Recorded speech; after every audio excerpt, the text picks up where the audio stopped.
In your self-concept, the self-ideal is a combination of all the qualities of all the men and women you've admired throughout your life.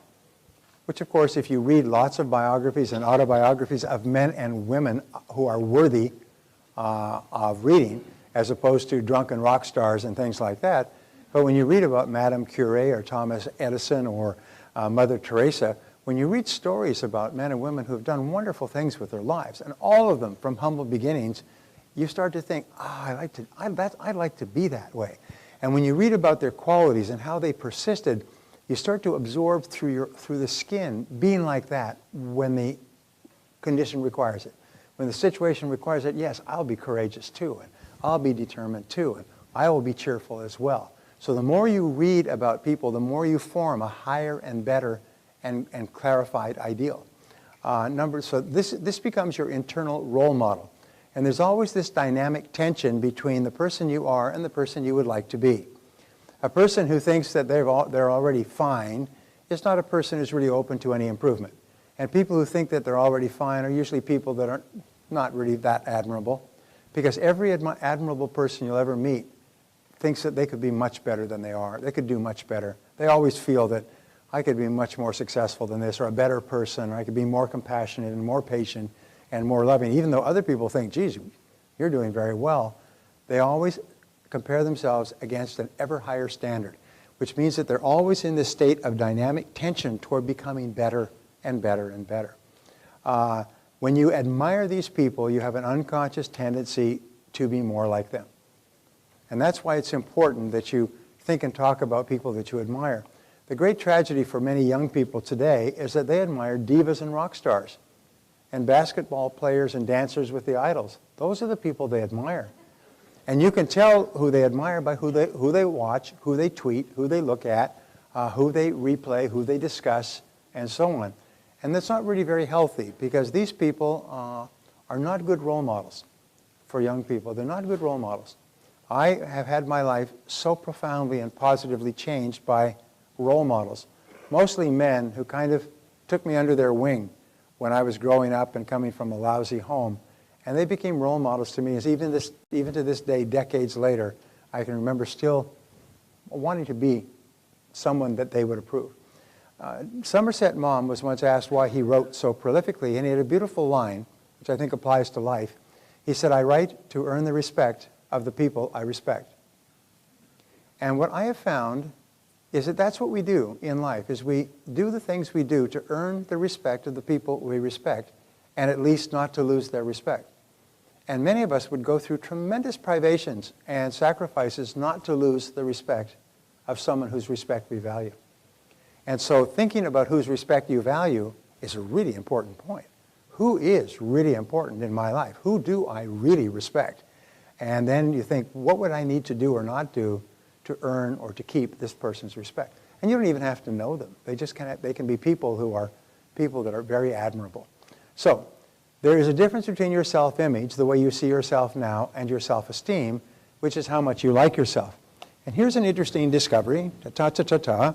Here is your self-image, and here is your self-ideal.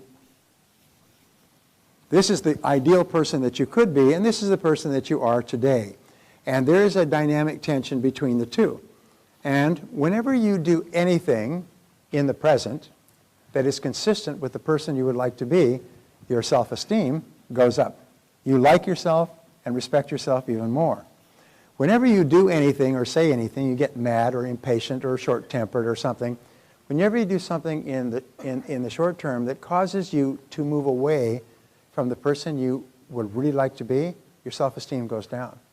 So successful people are always trying to adjust their behavior so their behavior is more and more like the person they would ideally like to be, the person they admire the most. And then each time you do something that's consistent with the best person you could be, you like yourself and respect yourself more.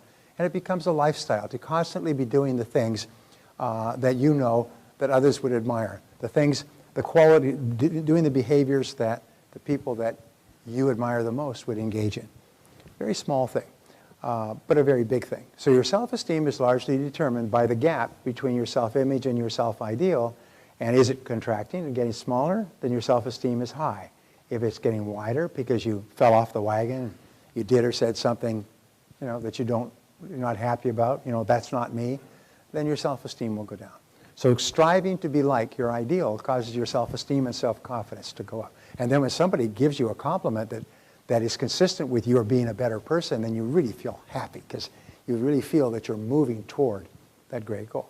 So the stages of changing your self-concept are, number one, the change must be perceived by you as being both desirable and necessary.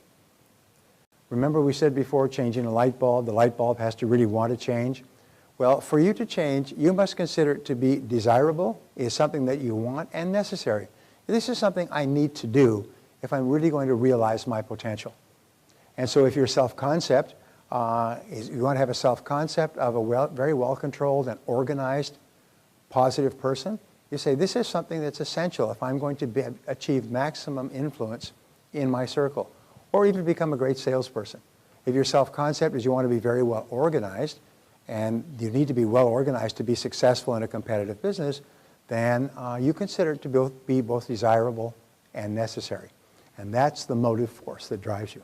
Number two is begin thinking about yourself as you would like to be. Sort of turn it over in your mind. John Asseroff, who you see tomorrow, great guy, he's done a program which he'll tell you about. It was called The Inner Game of Financial Success. And he got a call from a man named Timothy Galway. And Timothy Galway, 30 years ago, I read the book, wrote a book called Inner Tennis. And he's also written Inner Golf. And what he says, which is completely consistent with what we are learning here, what he said is if you want to be a better tennis player, imagine that you were a world champion tennis player already. Just imagine you're a world champion. As you move, as you swing the racket, you've seen them on television, just act as though, and think, I'm a world champion. And think of how you would act if you're a world champion. And surprise, surprise, your performance actually improves. You actually play better tennis just playing with the idea that you're a world champion. And if you're if you want to be a better golfer, then play with the idea that I'm already a great golfer.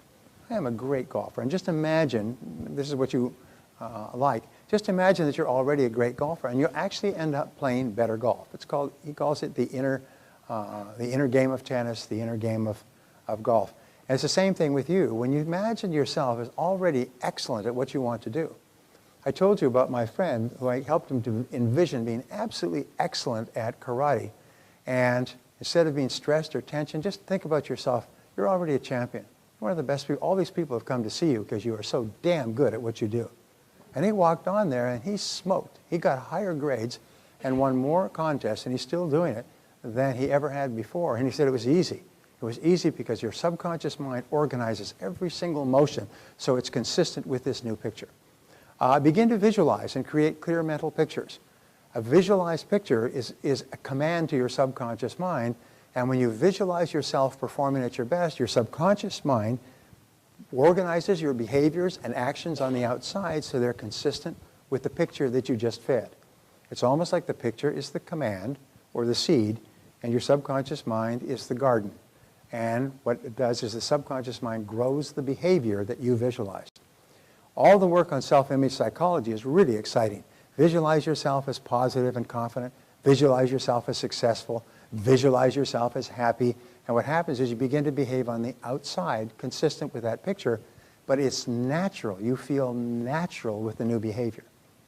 Practice your visualization over and over again, because every time you visualize, as we said, every time you visualize, your subconscious takes it as a new command, like you just did it again. You just performed excellently again, and you just keep replaying the picture. Before every event of importance, you'll find that success, well, I'm probably jumping ahead of myself. Your image must be clear, vivid, and exciting. That means the greater clarity your picture of yourself performing or your picture of yourself in the future, the faster it comes into your reality. Vividness is the most important thing of all.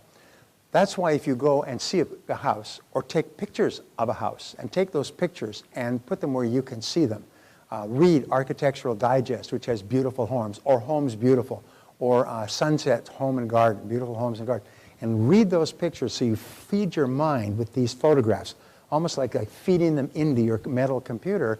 Then your mental computer strives to put you into the kind of home that you desire. quick story. A couple came to my seminar when I was living in Edmonton, and the family was from Toronto, 3,000 miles east, and he was transferred out to Edmonton. Edmonton was booming, and so they put the house on the market. The wife was busy starting to pack things up. He came out for two things. First of all, to meet with the people. He was coming in as a senior executive, and also to find a home. So he met with them for 2 or 3 days, and then he called a couple of real estate agents in the paper, and he called one, and he said, I'm looking for a house like this. Okay, let me jump back. They had started using this process because they had been through my seminar in Toronto about 3 or 4 years before, and what they did is they went out and they got a scrapbook, and they began cutting out pictures of beautiful homes from beautiful magazines and putting them in the scrapbook. This was their dream home. And then after about 3 years, he got transferred. Well, they put picture after picture after picture, and what they told me was one day they came across a spread in the magazine Better Homes and Gardens, and it was a perfect house. It was beautiful. It was composite of everything: a living room, bathrooms, views, yards, view from the front over the valley. It was lovely landscaping inside, bedrooms, upstairs. This was a composite of everything that they wanted in their house. So they cut out this complete composite and put it into their scrapbook. And every weekend they would take it out and they would just open it up and they'd look at it. Just kind of feed their mind with this picture. And they'd open it, they'd turn the pages, they'd think about walking in this house and going in this living room and cooking in this kitchen and in this bedroom and a view from the house. They did this every single week until he got transferred.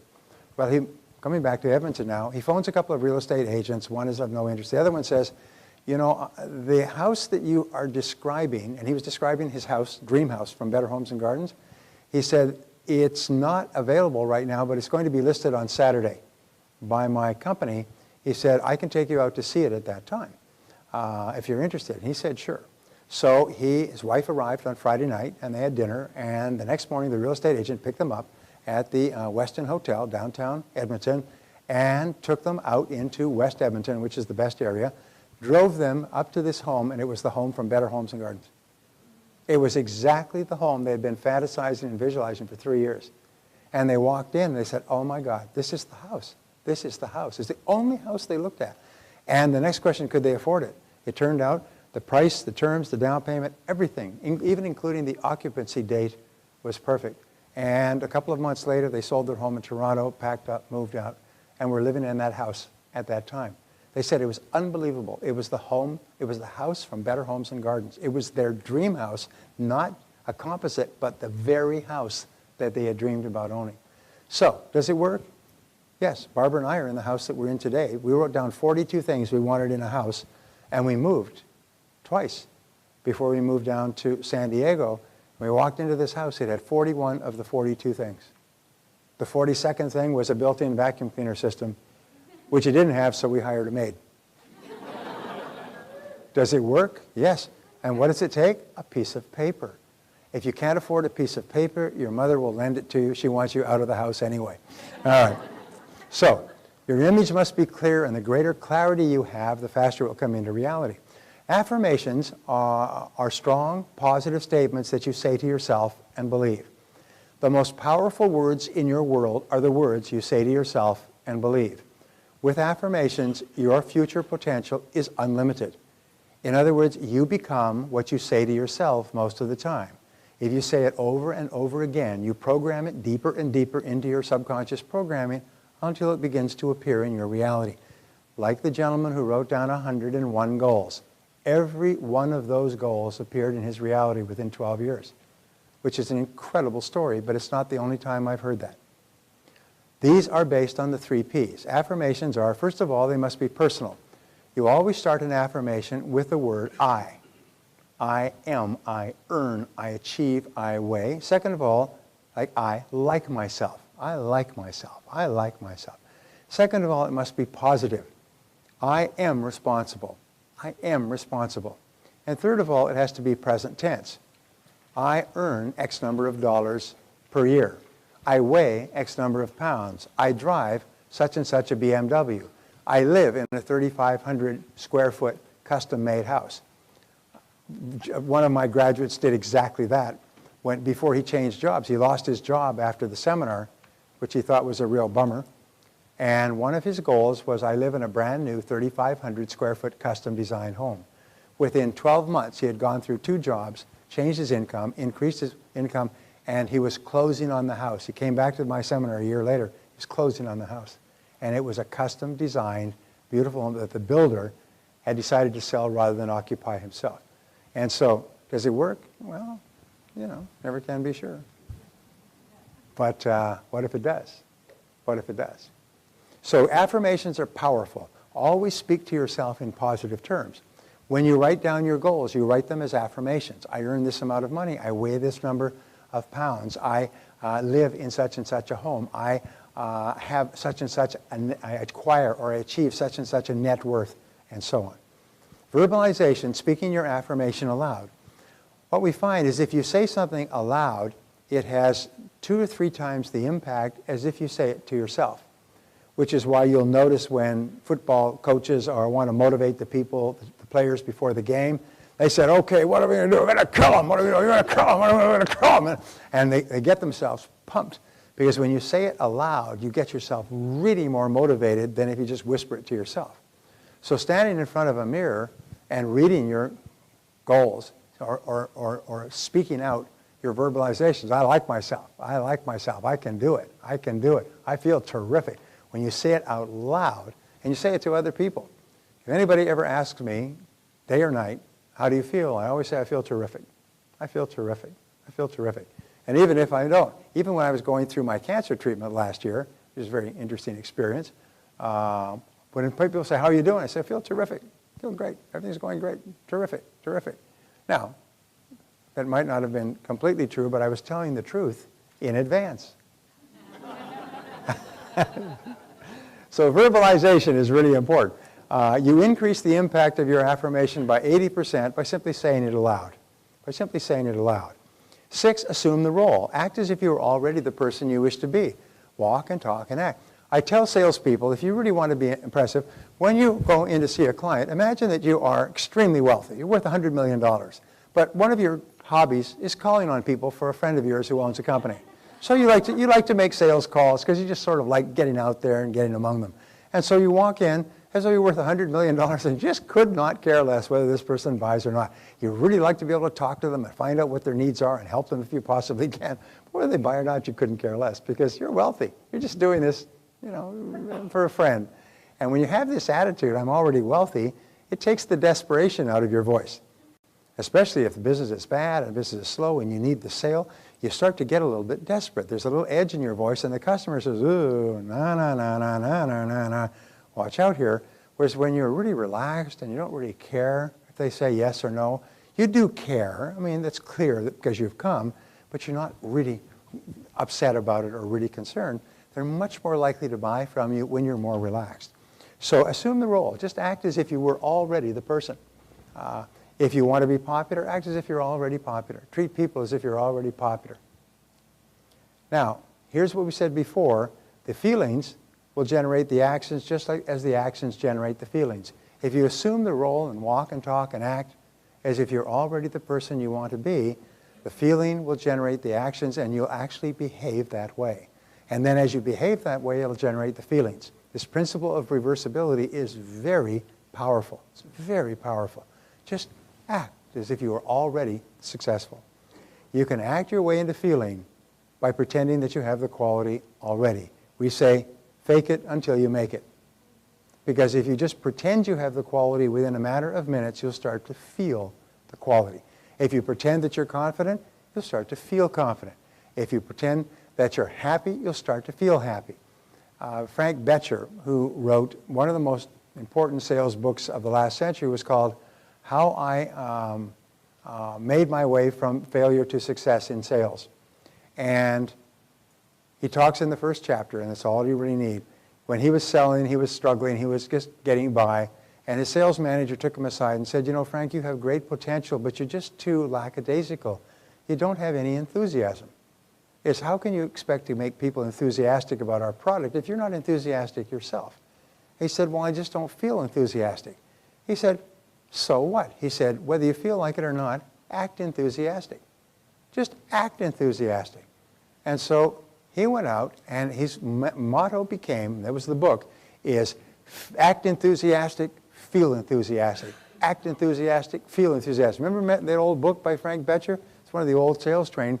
If you want to feel enthusiastic, act enthusiastic.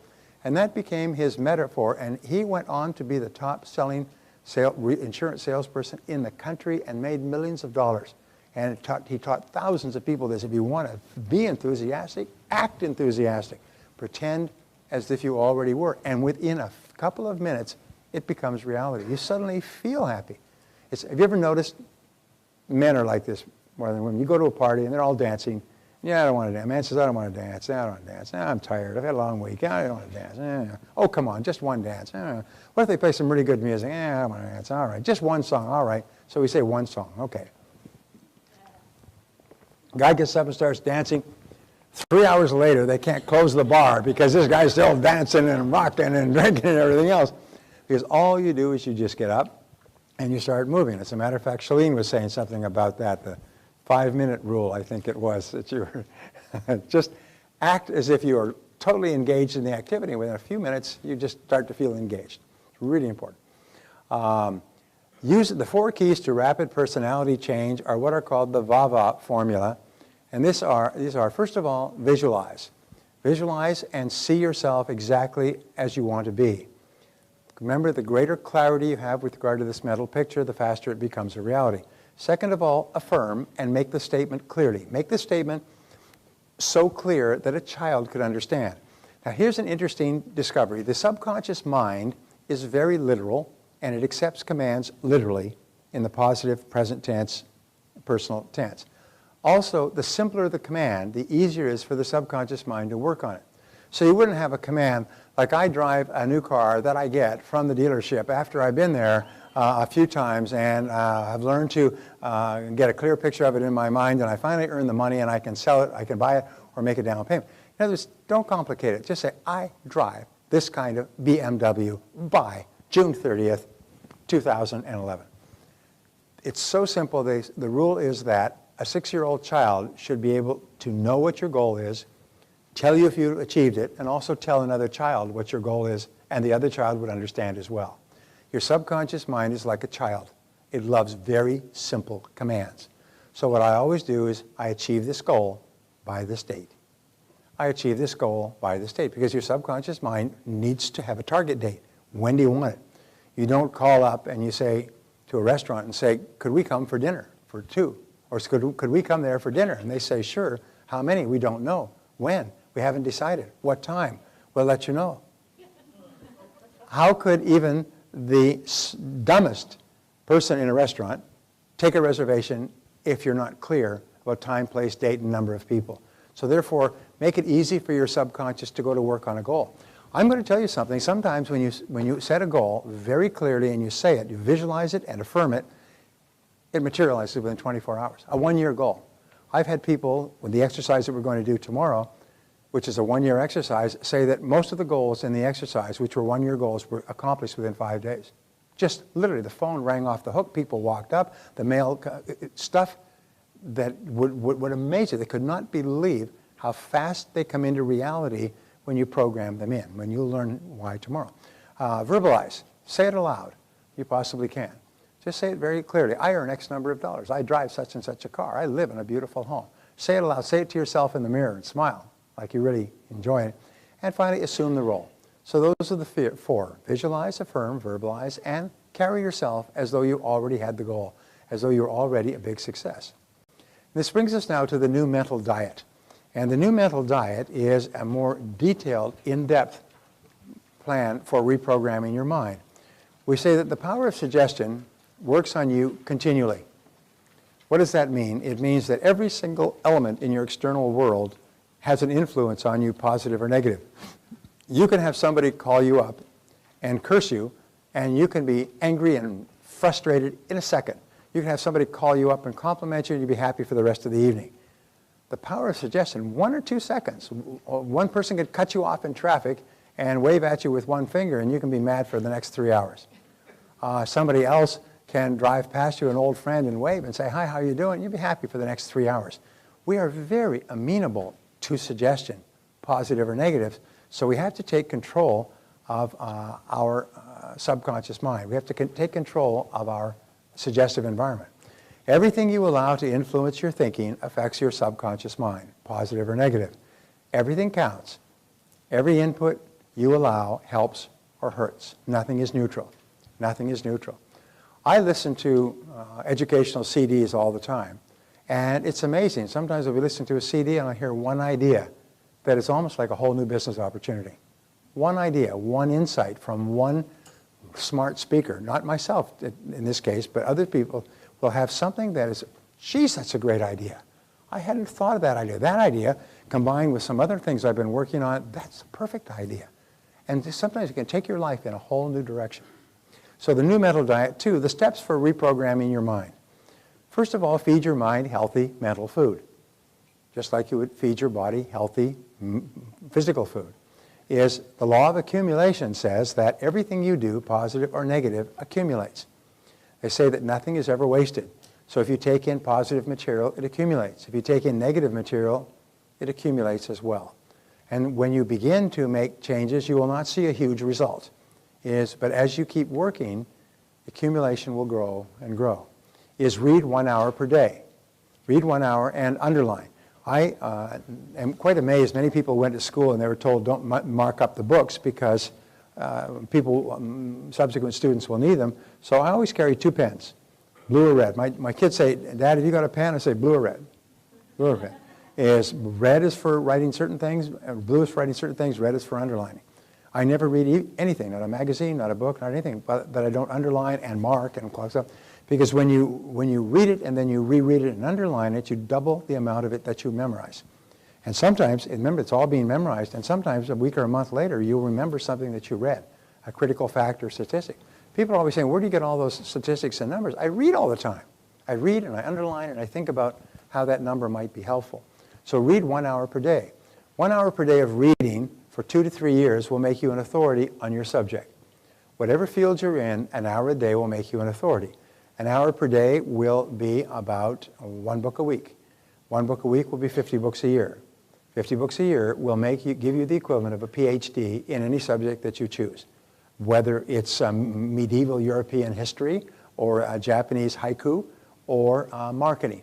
You'll have the equivalent of a PhD by reading 50 books, by reading an hour a day. And where do you get an hour a day? Well, the best is to read first thing in the morning. But other than that, carry the book around with you. And read a little bit in the morning, read a little bit at noon, read a little bit in the evening. Get your hour each day. You'll be absolutely astonished. And the things that you read, I met a good friend of mine who was working at a bank. He was making $35,000 a year. And I told him, you've got to start reading every day. And he argued with me because it was not his worldview. Nobody in his family read. He said, I know what I need to know. And I just saw him in Memphis the other day at a seminar. And he said, I still remember when you kept telling me I've got to read every day. I still remember that. And he said, because it changed my life. His income went from $35,000 within 3 years to $350,000 a year. He said he attributed it all to the things he learned. Whenever he met with a business person anywhere, he knew more than they did about their subject because he was so well read. He still reads voraciously. He said he increased his income 10 times in 3 years just by reading an hour every day in his field.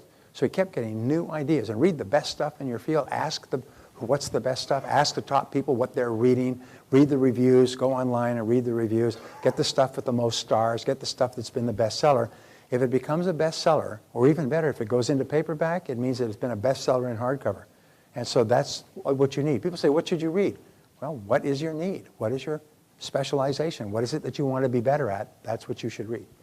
3 to 5 years of reading will make you an expert. 5 to 7 years will make you an international authority. You'll be one of the top people in the field. They'll put your house on the tour bus route. 20 minutes will follow you around with cameras. They'll be calling you from Fox News for your opinion on the issues of the day relative to what you do in an hour a day for 7 years. It's quite amazing. You'll become one of the foremost experts in the world on your subject if you read an hour a day. Now, people say, geez, that's 7 years of reading before I'm a world expert. Geez, that's a long time. Well, I'll be 7 years older. I'll be 37 or 42. I say, well, how much older will you be in 7 years in any case? How much older will you be in 7 years? 7 years from now, 7 years will have passed. The question is, where will you be in 7 years? Will you still be average, or will you be one of the highest paid and most respected people in your field in the world today? The choice is up to you, and there's nothing that stops you. It's very much like climbing a ladder. You just climb it one step at a time, one chapter at a time, one book at a time, one idea at a time, and the cumulative effect is extraordinary. You become a totally different person. Now, you can join the top 1% in the nation simply by reading one educational book per month in your field.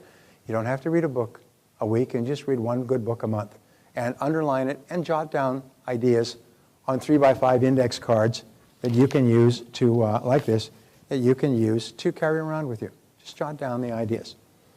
Number 4, listen to audio programs in your car. Again, we talked about this before, is turn your car into a university on wheels, a classroom, a mobile classroom. Because the average person who drives spends an average of 500 to 1,000 hours per year in their car. I've been quite astonished how many hundreds, thousands of hours of audio listening I've gone through over the years. It's just quite amazing, driving to the office and driving to the airport and going out for dinner, always only when I'm alone. I never listen when I'm with someone else. But it's astonishing. You just literally churn through enormous amounts of material if you just learn all the time you're traveling.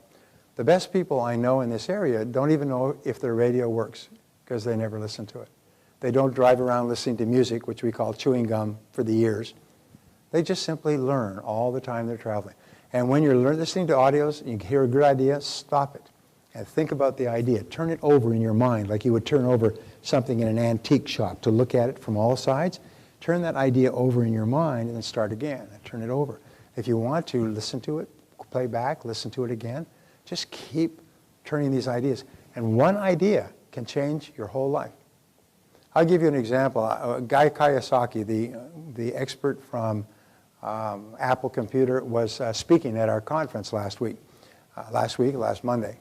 And he spoke for about 90 minutes, which was a little bit over his 45-minute limit. And he's a great guy, but I listened to an audio CD interview of him about 18 months ago, and he runs a sort of a business incubator in Santa Clara, Silicon Valley, where he works with small businesses. Anyway, he was being interviewed, what's the key to business success? And they were talking about marketing and everything else. And he stopped and he said, well, you know, the real key to business success is to have a great product in the first place. That's 90%. If you've got the great product, well, then all the details will fit into place. And I was thinking, that's such a good idea. You know, isn't it true? Is that every business that is successful is built on a great product and everything else is secondary? So then I started thinking, well, great product. But to have a great product, you've got to have great management and great leadership. And you've got to have a great business plan. And you have to have a great marketing plan and a great sales plan and a great customer service plan. So I wrote a book, and the book is called Now Build a Great Business: 7 Ways to Maximize Your Profits in Any Market. And the book came out, became a New York Times, not New York Times, but Wall Street Journal #2 bestseller, #1 in 4 categories on Amazon, and is now in 4 languages. Now, it took about a year from the idea to the book, and the book has now been recorded and it's now being distributed worldwide on audio CD and on download, and we have built seminars around it, and people have literally generated millions of dollars in their businesses by using these principles, by one idea. 90% of business success is having a great product in the first place. But remember I said before you do anything, you have to do something else first.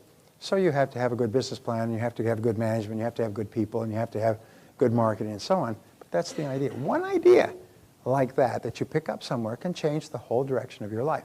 But here's what I have found, is you never know where the idea or when the idea is going to come. You never know the source. So what you have to do is you have to keep feeding your mind with lots of ideas. You keep feeding them, keep reading lots of stuff, and keep listening to lots of programs, and keep associating and talking to lots of good people, because you never know where the idea is just going to fall out. And remember, the greater number of ideas you expose yourself to, the greater likelihood it is that you'll expose yourself to the one idea that will change your life and make you rich. Many people have become rich by one idea that just fell in their lap after they decided to become rich. So we say here, is 500, listen to audio programs, 500 to 1,000 hours in your car is the equivalent of 12.5 to 25 40-hour weeks. Imagine your boss said, look, I want to give you 25 weeks off a year to study to become better. Okay, 25 weeks off a year. Would you think that would help you? Next is 25 40-hour weeks is equivalent to 1 to 2 university semesters. That's the equivalent of almost full-time university attendance. Now here's the difference though, with audio learning, you're learning only practical things you can learn immediately. Because if you're not, stop listening. Never listen to audio learning on a subject that is of no direct concern to you. Only listen to things that can help you immediately. And if you take university courses, much of what they teach in university is theoretically correct, but functionally useless. In other words, you can't apply it. It's just really interesting stuff, and it is true, but it has no effect on your work or on your results. So with an audio program, you can actually learn much more than university attendance because you're only learning material that you can apply immediately. And so constantly learning transforms your life. I had a young guy who came back to my course after something like 2 years. When he went to the course, and I've had this story all over the world, by the way. When he went to the program, he was living at home, driving a junker, and barely getting by. And he had to go home at the break and borrow the money from his mother to come back to the seminar and buy 6 of my audio programs. He said, when I came to my seminar 18 months later, his income had gone up 500%. He said he had a new car, he had a new apartment, he was one of the top producers in his business, he had transformed his life completely. And I've heard that story thousands of times. I got your audio programs, that's all I did from then on. Instead of listening to the radio, I just listened to the programs over and over and started over again. One person told me recently he must have listened to that program on selling 50 times. And now he makes more than $1 million a year, and he was struggling and living at home when he started listening. So there's nothing that can so profoundly change your life than learning how to become really good at what you do. And fortunately, all the answers have been found. All the answers are already there. All the answers are in the books and the CDs and the courses. You don't have to spend years of struggle to learn it yourself. It's all there, and it's usually there, inexpensively, immediately available, and sometimes you can just listen to one thing on the way home that will change your business. So we say take additional courses and seminars.